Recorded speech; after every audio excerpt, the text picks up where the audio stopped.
مسیح میں آپ سب کو سلام۔ خداوند آپ کو اور آپ کے خاندان کو برکت، صحت اور تندرستی عطا کرے۔ مسیح یسوع ناصری کے نام سے آمین۔ ہمارے لیے آج کی تلاوت مقدس پالوس رسول کا پہلا خط تسنیکیوں کے نام، چوتھا باب 13 سے 18 آیت۔ خدا ان کو جو یسوع میں مر گئے ہیں لے آئے گا۔ خدا باپ، بیٹے اور روح القدس کے نام سے آمین۔ اے بھائیو، ہم نہیں چاہتے کہ تم ان کی بابت نا واقف رہو جو سو گئے ہیں، تاکہ اوروں کی مانند جو نا امید ہیں غم نہ کرو، کیونکہ جب ہمیں یہ یقین ہے کہ یسوع مر گیا اور جی اٹھا، تو اسی طرح خدا ان کو بھی جو سو گئے ہیں یسوع کے وسیلہ سے اسی کے ساتھ لے آئے گا۔ چنانچہ ہم تم سے خداوند کے کلام کے مطابق یہ کہتے ہیں کہ ہم جو زندہ ہیں اور خداوند کے آنے تک باقی رہیں گے، ان سے جو سو گئے ہیں آگے نہ بڑھیں گے، کیونکہ خداوند خود للکار اور مقرب فرشتے کی آواز اور خدا کے نرسنگے کے ساتھ آسمان سے اتر آئے گا، اور جو مسیح میں مر گئے ہیں وہ تو پہلے جی اٹھیں گے۔ اس کے بعد ہم جو زندہ باقی ہوں گے ان کے ساتھ بادلوں پر اٹھا لیے جائیں گے، تاکہ ہوا میں خداوند کا استقبال کریں، اور اس طرح ہم خداوند خدا کے ساتھ ہمیشہ رہیں گے۔ بس تم ان باتوں سے ایک دوسرے کو تسلی دیا کرو۔ پاک کلام کے پڑھے اور سن جانے پر خداوند کی برکت ہو، خداوند کا شکر ہو، آمین۔ آج کا زبور پڑھا جائے گا، زبور 95، پہلی آیت 3 سے 5 اور 11 سے 13 آیت تک۔ جماعتی جواب: خداوند دنیا پر حکومت کرنے آ رہا ہے۔ خداوند کے لیے ایک نیا گیت گاؤ۔ اے تمام ممالک، خداوند کے لیے گاؤ۔ قوموں میں اس کے جلال کا اور سب امتوں میں اس کے عجیبات کا بیان کرو۔ جماعتی جواب: خداوند دنیا پر حکومت کرنے آ رہا ہے۔ خداوند عظیم ہے اور ستائش کے لائق ہے۔ وہ سب معبودوں کی نسبت زیادہ مہتاب ہے۔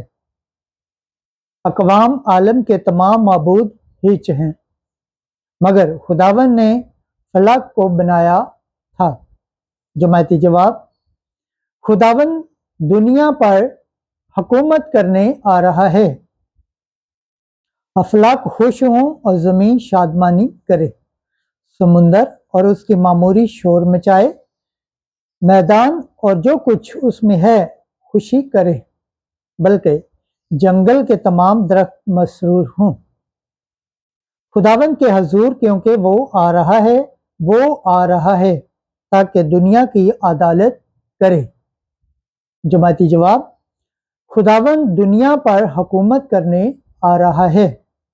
خداوند کے پاک کلام پڑھے اور سن جان پر خداوند کی برکت ہو، خداوند کا شکر ہو، آمین۔ آج کی انجیل مقدس لوکا کے مطابق چوتھا باب 16 سے 30 آیت۔ اس نے مجھے اس لیے بھیجا ہے کہ مسکینوں کو خوشخبری دوں۔ کوئی نبی اپنے وطن میں مقبول نہیں ہوتا۔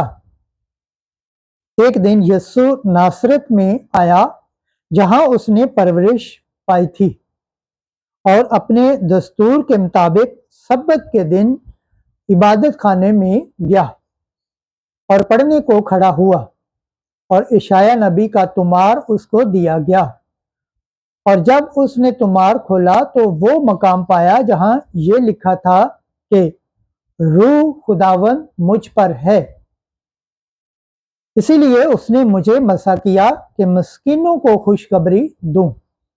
اس نے مجھے اس لیے بھیجا ہے کہ قیدیوں کو رہائی اور اندھوں کو بینائی اور کچلے ہوئوں کو آزادی بخشوں اور خداوند کے سال مقبول کو منتشر کروں۔ اور وہ تمار لپیٹ کر اور خادم کو واپس دے کر بیٹھ گیا، اور جو عبادت خانے میں تھے ان سب کی آنکھیں اس پر لگی تھی۔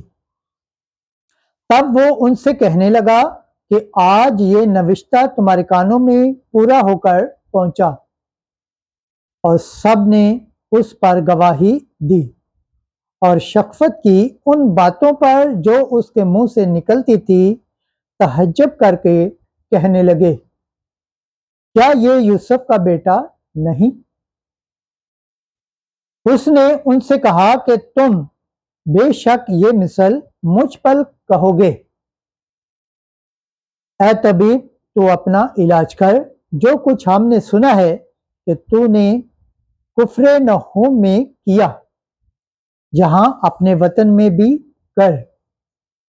اور اس نے کہا، میں تم سے سچ کہتا ہوں کہ کوئی نبی اپنے وطن میں مقبول نہیں ہوتا، لیکن میں تم سے سچ کہتا ہوں کہ جب الیاس کے دنوں میں 3 برس 6 مہینے تک آسمان بند رہا، جہاں تک کہ تمام ملک میں سخت کال پڑا، تو بہت سی بیوائیں اسرائیل میں تھیں، مگر الیاس سوائے سودان کی سفارت کی ایک بیوہ عورت کے ان میں سے کسی کے پاس بھیجا نہ گیا۔ اور الیسا نبی کے وقت اسرائیل میں بہت سے کوڑی تھے، لیکن ان میں سے کوئی پاک صاف نہ کیا گیا سوائے نعمان سریانی کے، اور جتنے عبادت خانے میں تھے۔ سب ان باتوں کو سنتے ہی غصے سے بھر گئے اور اٹھ کر اسے شہر سے باہر نکالا اور اسے اس پہاڑ کی چوٹی پر لے گئے جس پر ان کا شہر بنا ہوا تھا، تاکہ اسے سر کے بل گرا دیں، لیکن وہ ان کے بیچ میں سے گزر کر چلا گیا۔ انجیل مقدس کے وسیلہ سے ہمارے گناہ معاف کیے جائیں۔ اے مسیح تیری ستائش ہو۔ خداوند کے پاک کلام پڑھے اور سن جانے پر خداوند کی برکت ہو، خداوند کا شکر ہو، آمین۔ خدا باپ، بیٹے اور روح القدس کے نام سے آمین۔